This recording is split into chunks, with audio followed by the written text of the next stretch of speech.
Hey everyone, Ryan here at etrailer. Today on our 2024 Ford Escape Hybrid plug-in, we're going to be showing you how to install the Blue Ox base plate kit with removable arms.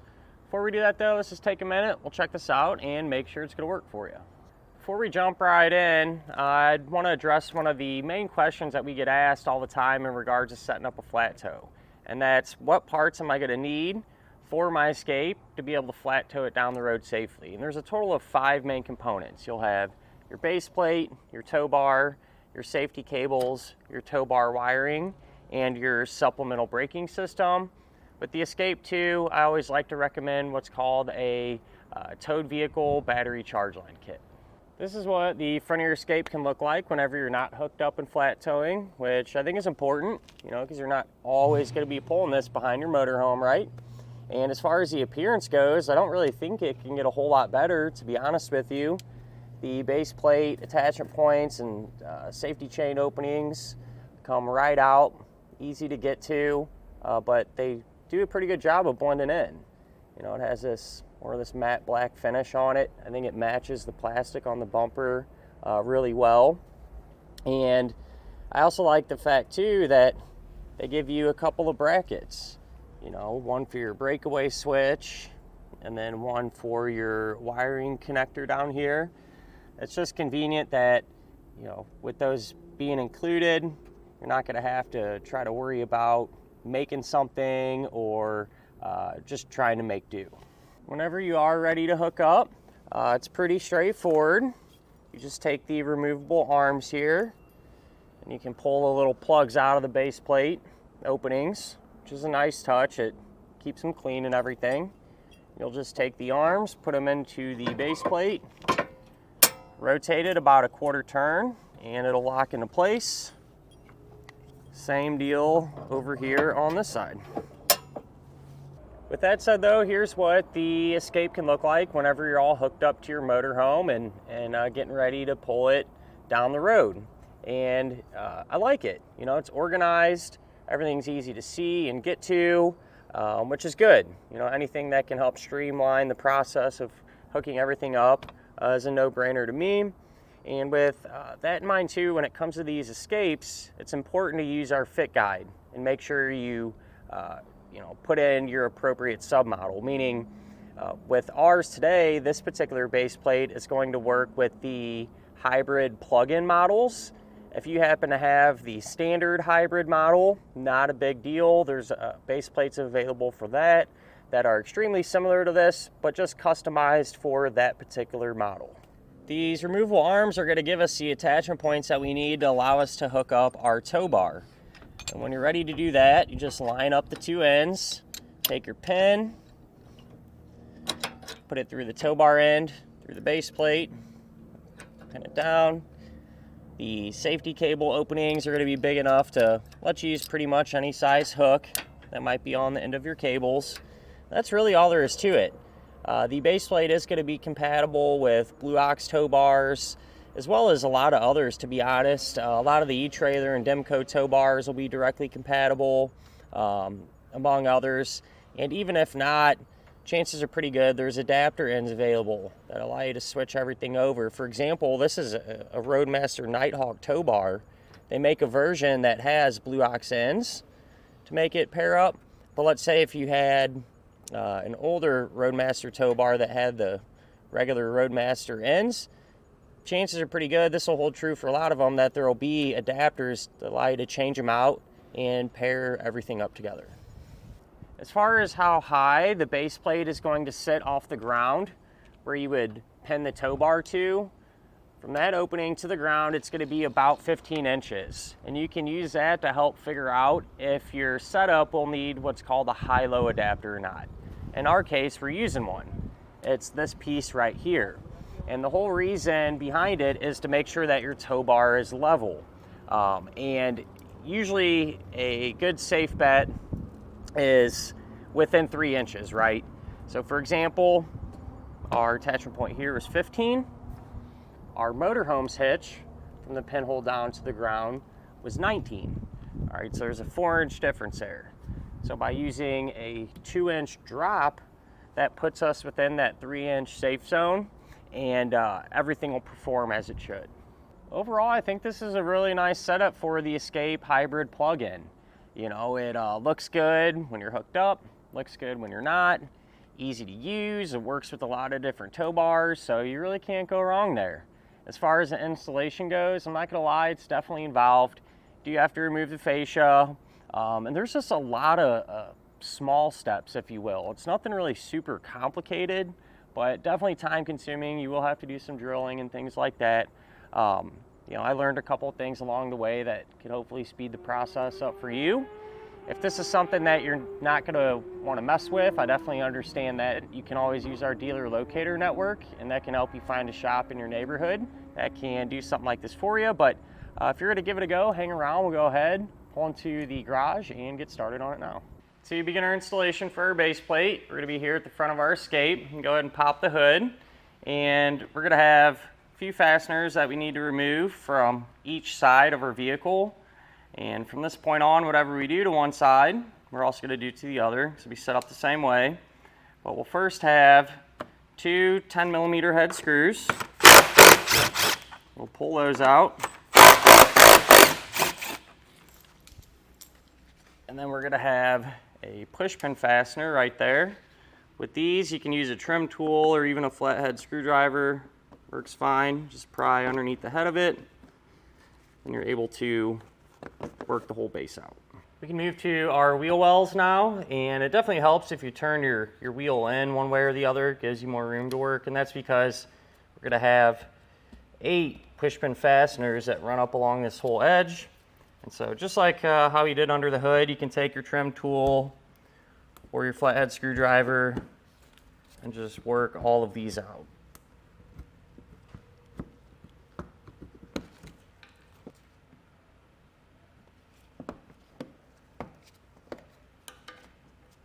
Once we get this last one out, what we should be able to do is take the actual fabric here, just kind of peel that back out of the way. So if you look inside of your wheel well now, right here along this edge, there's going to be 2 10mm head bolts, one there and then one a little bit further up. The head of the bolt, you know, is on the bottom side of the vehicle. So we'll grab our 10 here and get these pulled out.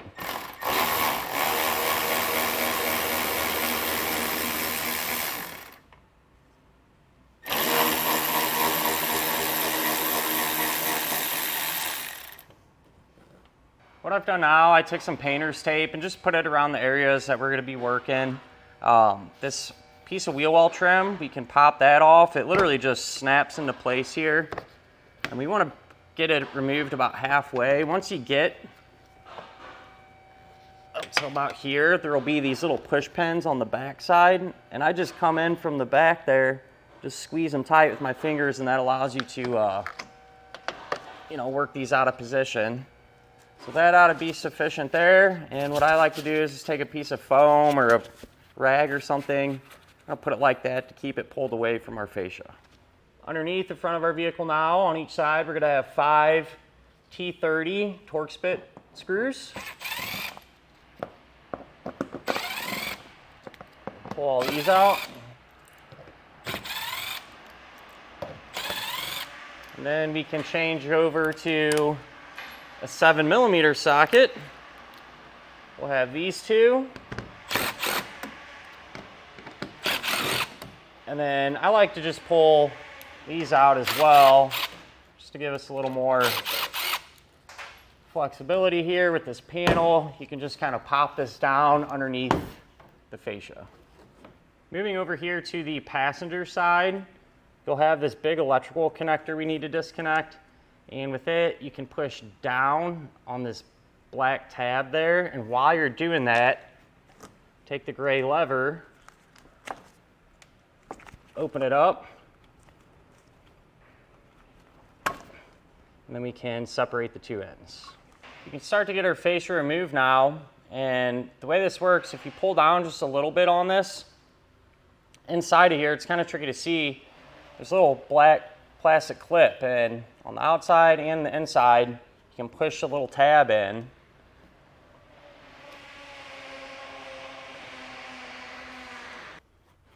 Just be careful when you're doing this. And once I get this unsnapped, we'll have a better look at it here. But I'm just taking a little pick, coming in from the back here to get the inside one freed up.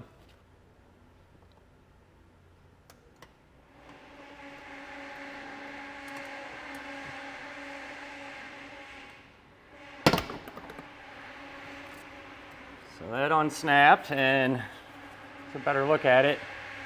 That's the tab I was kind of pushing on that. That same one on the inside. And once they're both kind of pushed in, you're able to drop this down and release it.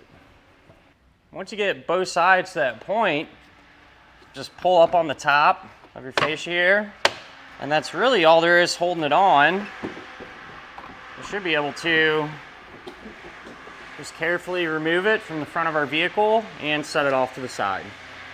Just over here on the passenger side, we'll have this little pump that's bolted up here and some wiring. I'm going to take a flathead screwdriver, this little clip here holding the wiring on. Just going to pop that off. And then this is held in place with one 8mm bolt. We'll pull that out. Just like that, and just kind of let it hang for now. Still over here on our passenger side, if you kind of look tucked in here a little bit, there will be a nut that's threaded onto the stud. We're going to remove that with a 15mm deep well socket and an extension.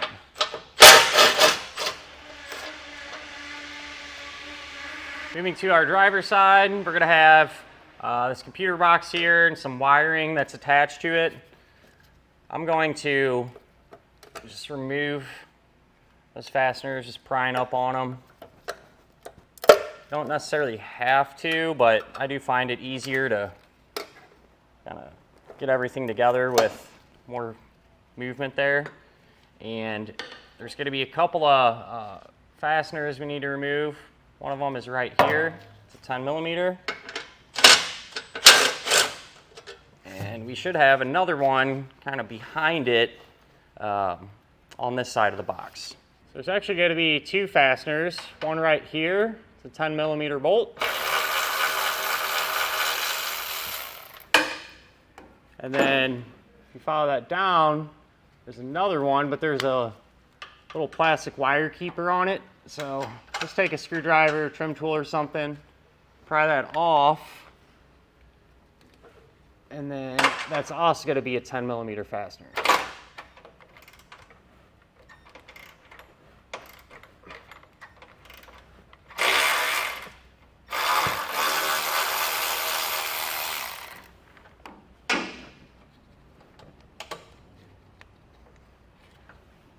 That was the last fastener holding the box on, so I just moved it, pulled it back, and then took a little bungee cord here just to help support it out of the way while we're working on the base plate.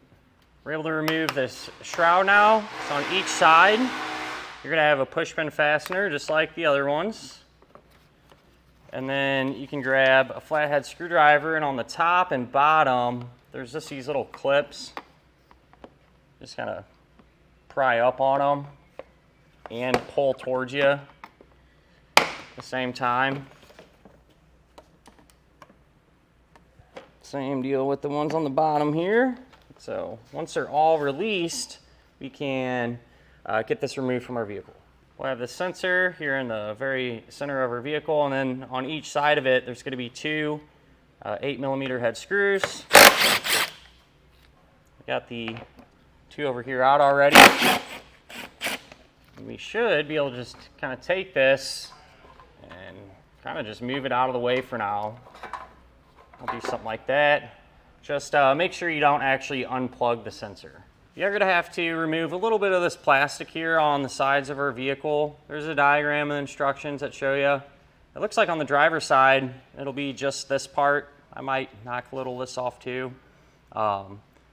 Passenger side, similar. Looks like maybe you might have to take a little more out, but I'll do that over there and then show you how it came out. But with this, this you can use a Dremel tool, a grinder, kind of whatever you got. I like to use these multi-tool or oscillating tools. They give you a pretty good clean cut.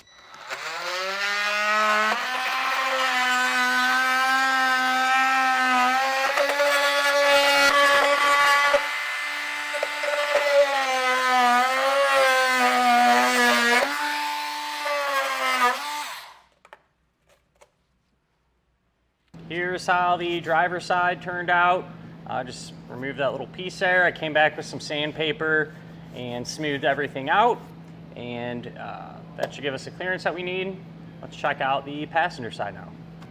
Over here you had to take out a little bit more, but this is how it turned out. Pretty much anything in this whole area here, go ahead and cut off and sand it down, just like how we have it. Still over here on our passenger side, we need to remove these two bolts from this lower brace. One thing I like to do is just lightly put some pressure on the bottom of it with a little jack, just to give it some additional support while these bolts are removed. But you can pull these out with a 13mm socket. And we'll take our passenger side brace, and it's going to fit up into position. So these two holes are going to line up with these two holes. And then this little piece that comes back there, there's a hole on the back side. That's going to go over that stud from where we removed that 15mm nut earlier on. So this will slid into position there. We'll take factory hardware, and all the bolts that we're going to use to secure the base plate are going to receive some of this red Loctite, so just put a little bit on the threads.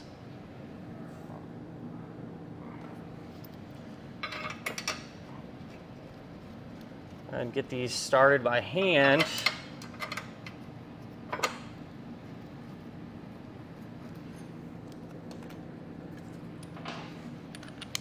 We can take the nut, put your red Loctite on those threads.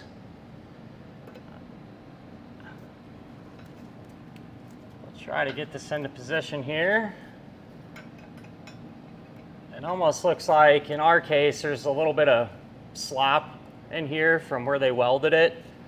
So I'll probably, that's kind of preventing the nut from getting started or going in there easily at least. So what I'll probably do, I'll come back with a grinder and either grind that out or maybe just kind of grind some of the washer material off of the nut. That way we can pass it through there easily. The washer, I just kind of ground it down with a grinder to make it a little bit smaller. And this might not be the case for your particular base plate, just what I ran into. And a trick too, I'm going to take a little piece of paper towel and put the nut into the socket, and that'll prevent it from falling out and making it a lot easier. I'll put it into that opening and get it started.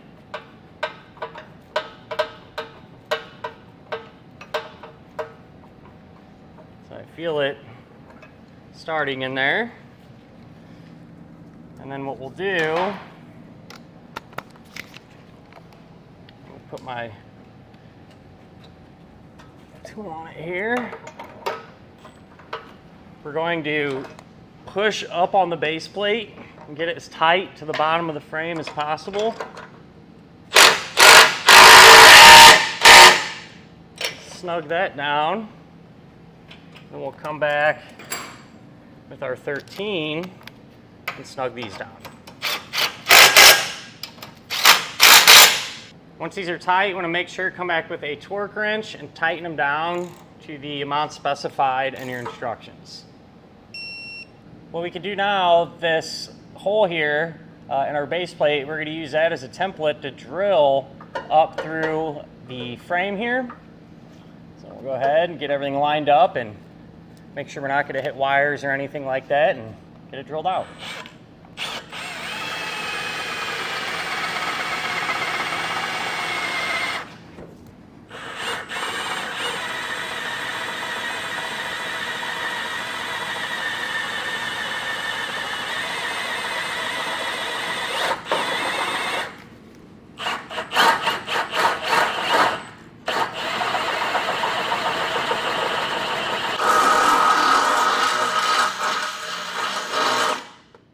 get the hardware put in place now, that hole that we just drilled, so you can take a 1/2-inch bolt, it's 1.25 inches in length, and a flat washer, and then you're going to use a handle nut.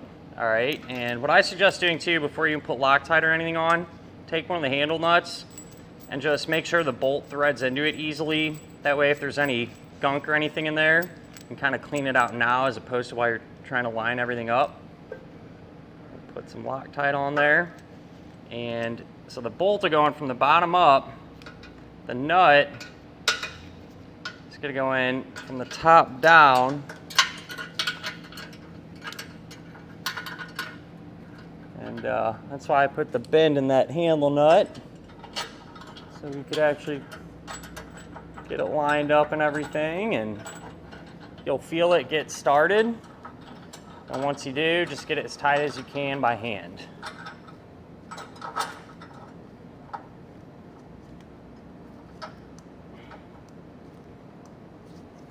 I come back with a 3/4 inch socket now, and I have it on a swivel too, just to make it easier to reach that bolt. Tighten that up, and then while we're right here, come back with our torque wrench, and we'll get it completely tightened down.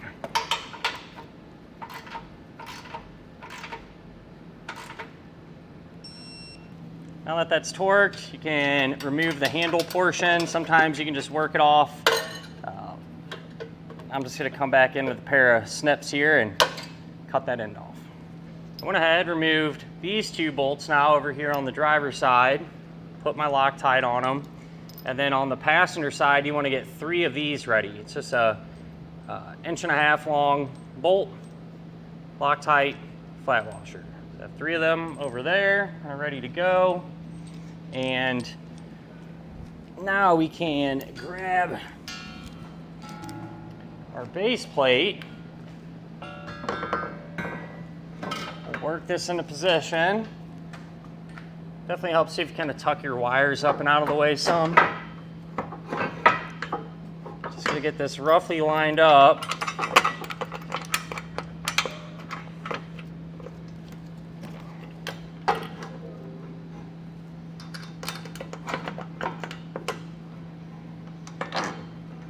I think what I might do too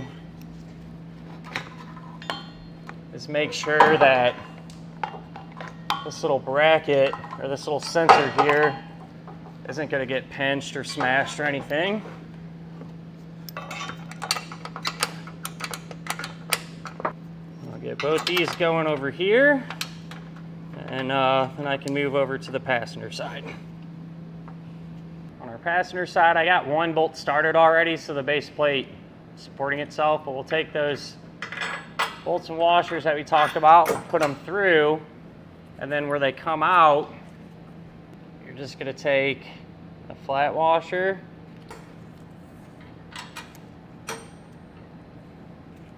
and a nylon lock nut. Get it started. We'll do the same thing for this one here in the middle.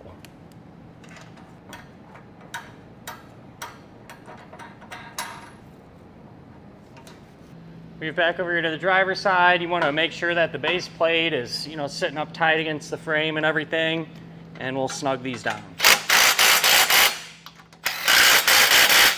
Snug up the hardware on the passenger side, 3/4 inch socket and wrench. Just run these down.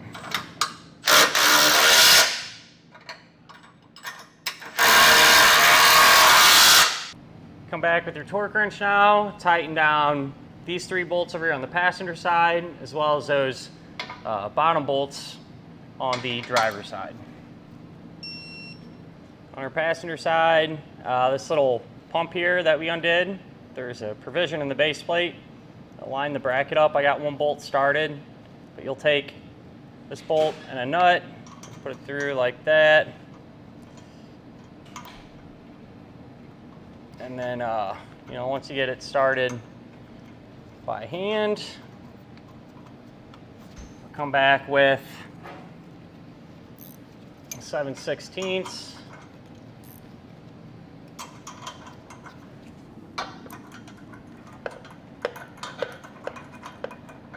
And we'll just get it tightened down here.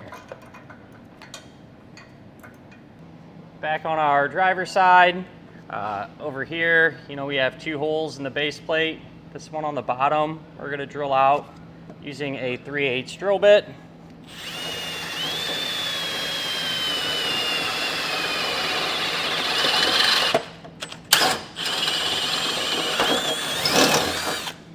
And the one above it, it kind of lines up with the factory hole already, but I can see a little bit of metal overhanging.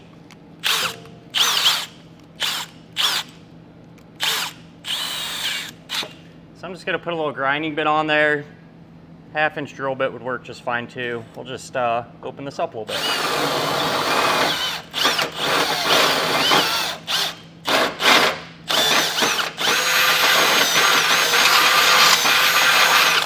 This nut plate is going to go up in behind there, and that's what we're going to secure the bolts to.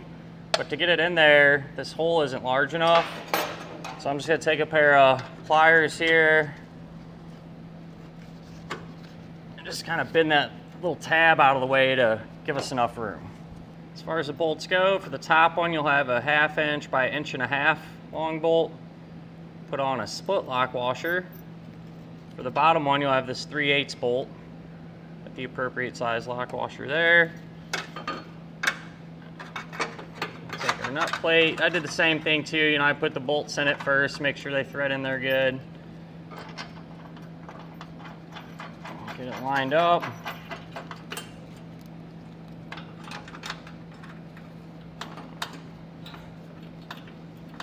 Both of these started.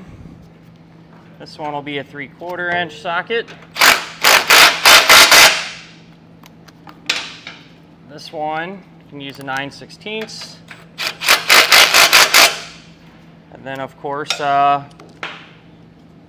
we'll change out to our torque wrench and get them completely tightened down.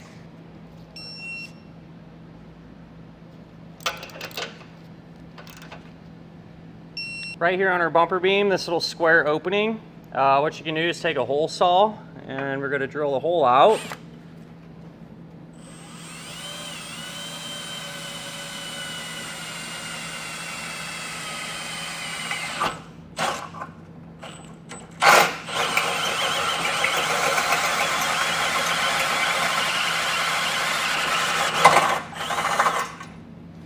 We did that to create an access hole, all right, because handle nut's eventually going to go in there and line up with our base plate there. And just like kind of what we did before, we're going to use the hole in the base plate as a reference, or a template rather, to drill that opening out.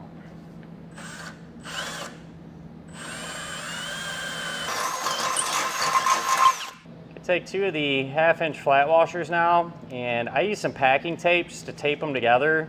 That way you kind of have like a little handle there on the end. Cut the opening out. These are going to line up behind our base plate, kind of get sandwiched between our bumper beam, but a lot of times what can happen is the bumper beam will be a little tight. So I just got a pry bar here to work them in. Pull that out of the way, and you'll have this bolt, flat washer, that'll go through there, and that opening, and you take your handle nut, and I like to, with this particular one especially, being kind of far away, I just took a pair of vice grips, held on the end. It makes it a little more manageable. Just kind of line everything up.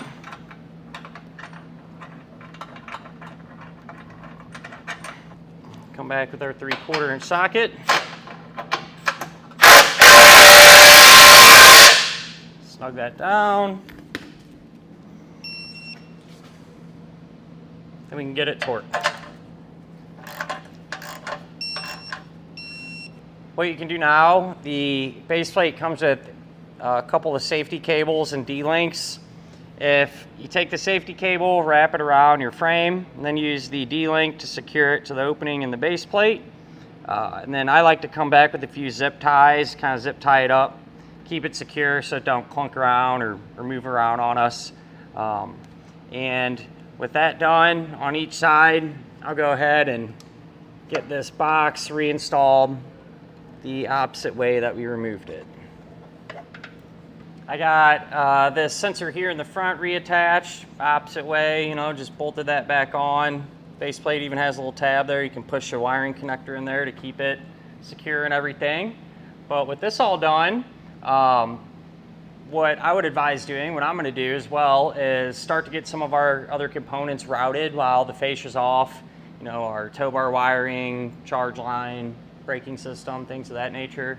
And I'm going to do that because there's so much more room to work, a lot easier to see. So once I get to that point, we'll come back and see if you need to modify the fascia at all to get it reinstalled. So I got our other components set up on the front. Now we're ready to take care of our fascia. So if you want to, the kit, the base plate does come with a bracket here that you can use to mount up your connector plug for your electrical. And so what I did was just hold it up there, drilled a couple holes, put a couple bolts through to keep it in place. And then I took my connector plug, lined that up to see where the wires would actually go into it, put a mark there and drilled a hole, that way the wiring can pass through. The only area that we need to trim is each side of our fascia, these horizontal pieces that run along through here. Just going to take my multi-tool and get them removed.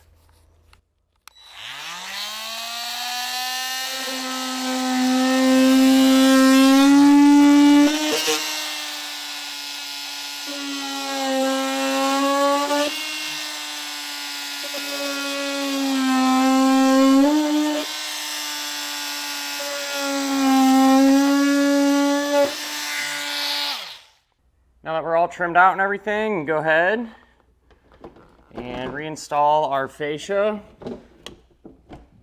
the opposite way that we removed it. It should go back together the exact same way. With that said, if I happen to run into any issues or anything like that, we'll touch base on them and go from there. I was able to get the fascia all put back together the exact opposite way that we removed it. Didn't run into any issues as far as fitment or nothing along those lines. So with that done, that'll finish up our look at and our installation of the Blue Ox base plate kit with removable arms on our 2024 Ford Escape.